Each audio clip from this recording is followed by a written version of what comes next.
Today is a very good day. Sometimes in politics we have bad days. But you know something, today is a really good day. We're celebrating how broken lives can fundamentally be changed for the better. We're celebrating how this can be done in a practical way by providing a secure place that people can call home. And we're celebrating that how through government leadership and with community engagement and with corporate support, we can make it practically happen. That's why today is such a good day. Not only can we make a difference in the lives of broken people, but here we have made a difference. 146 differences. That is not a simple drop in the ocean. Real changes, real opportunities for real people, our brothers and sisters in our common human family. Ultimately, friends, this is always a question about our values and what we value most. It's a question also of our priorities, and then it's a question of whether we're prepared to roll up our sleeves and make practical things happen, rather than just bleat permanently about a problem, or to make unctuous statements about social justice and then do nothing about it. Let's talk about values just for a minute. On this question, mine's pretty basic. I believe it's just wrong that anyone in our country should be out there sleeping on the streets. I just think it's wrong. I've always thought it's wrong. I believe it is still wrong. I also believe we can do something to make it right. Because if we accept that it's kind of natural that people don't have a place to call home, I believe we demean ourselves as human beings. Not only do we demean ourselves, we also demean our country, because we Australians are better than that. That's who we are. We're better than that. We have a deep ingrained sense of fairness. So when we walk the streets of countries around the world, why do we recoil when we see people sleeping in homeless desperation? Because we don't think it's right. Why do we doubly recoil when we see that happening in the streets of Australia? Because we trebly don't think that's right. And this is actually a good voice of our conscience speaking to our most deep humanity. So if it follows that we agree that it's wrong, the next question for us all as a community, and it's you who elect the governments of our country, then it is a question of priorities. What are we going to do about it? As a government, I'm proud of the fact that when we were elected at the end of 2007, the first white paper we commissioned as a government was on homelessness. It was entitled, the green paper was entitled A Place to Call Home. The white paper was entitled The Road Home. Therefore, we decided that it was time to act, because too much had been said before and too little had been done before.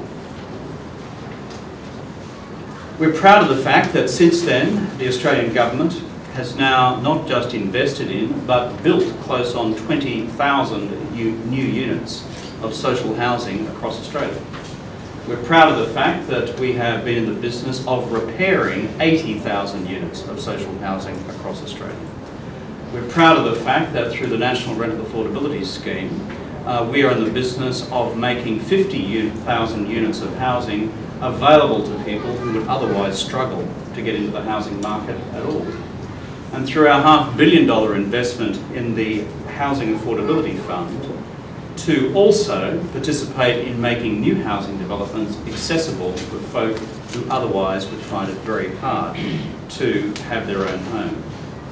And for services like MICA and for services like Common Ground, the Australian Government is supporting 180 new housing and homelessness services like you across Australia. My overall point is this. This represents significant new capacity. And therefore, while the truth is we have not solved homelessness, as the Minister said before, our ambition is to halve homelessness by 2020. The truth is we are making a significant difference. That is the truth. And all those additional units of social and supported housing which exist across the country are evidence of that. Which brings us to the third point I mentioned. Getting your values clear in your head, setting your priorities. Is it worthy of the resources of the taxpayer to invest in? Yes. Then what are you going to do about it?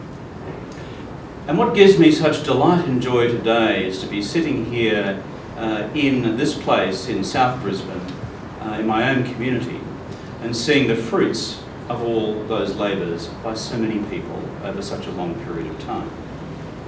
I first heard about Common Ground from my wife Therese. She is the national patron of Common Ground today and has been since 2008. She extends her apologies for not being here today. She came back from New York one day and said, I've met this terrific mob called Common Ground and this is what they do. And Therese, representing not just the beauty but also the talent of our family, then said to me, with all the business acumen of which she is well known, well capable and well credentialed, said, you know, Kevin, it works. Do something about it. And being an obedient Queenslander, when we hear a word from authority, we immediately sort of poke the fork and off we go, don't we? There's also, when I was Prime Minister, I remember her sitting down with representatives of the national building industry around the dining table at Kirribilli in the Lodge, one objective, and that is to agree nationally a national voluntary code for disability access for the residential housing sector of this country. So I'm married to a formidable woman, and she had a formidable vision about what Common Ground could do in the country. She's worked with so many of you on that. And it's not just here. This investment of some $46 million is part of a $130 million investment nationwide, so we now have Common Ground facilities in Brisbane, in Sydney and Melbourne and Adelaide, and the total capacity that provides in inner city areas to help bring people physically off the street into a secure place that they can call home is somewhere now close to 400 units of inner city secure accommodation. And for those of you who work in this sector, know that that is a big difference from where we've been before. So I'm proud of this achievement. And I'm delighted when I see the faces of the folks who now live here. I am delighted. That's right, like pointing to himself up the front here. Having been here 2 or 3 times before the opening, it's been my privilege to sit down and have a yak about where people have been. Some of the stories are pretty rough. Some of them are really tough. But the important thing is that they've made it. And here we're able to enhance the dignity which they have found in their own lives and to help and support in their own journey to complete resilience. I said before, this is a great day, and it's a good day. Our values are clear, our priorities are clear as a government, and on top of that, we've made things happen. But I feel I must say 1 or 2 things also about some controversial matters which are before us in this area as well. Hold on to your seat, Bruce. But I've known Bruce for a long time and I believe him to be an honourable man.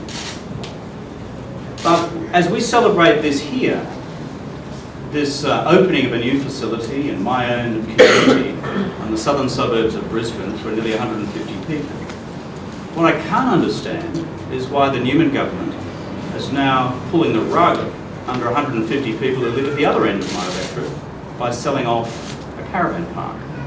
If you know anything about the people who live in caravan parks, they are usually not people of great means. I've been there, I know these folk, in Cannon Hill. They are battlers. Most of them are age pensioners. Many of them have lived there most of their lives. That is, for the last 30 or 40 years in some cases. They've received a letter, effectively an eviction notice, for about 18 months' time. And no offer. Right. Kevin, that is not right. And with not an offer for alternative accommodation. I've actually read the letter. And I want to be blunt about this. And I'm doing it controversially on a day when we're celebrating what we've done together. Because hard things have to be spoken. about hard decisions, and I would say heartless decisions, that have been taken.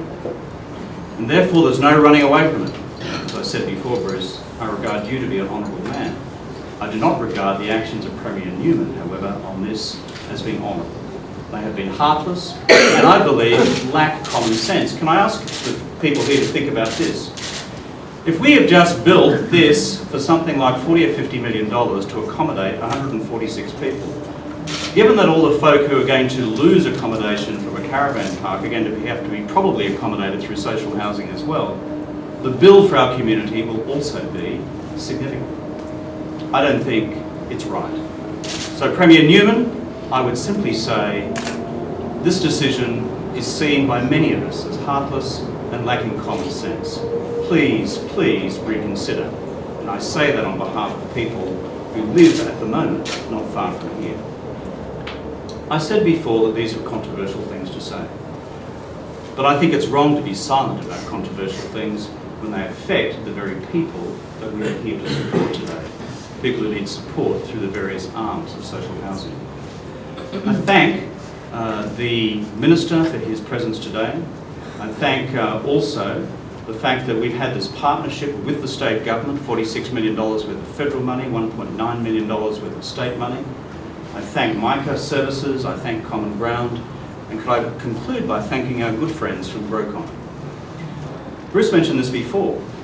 It is no small thing that a company like Grocon, both here and in Sydney and in Melbourne, constructed all these projects at cost, no profit. Put your hands together for these folks.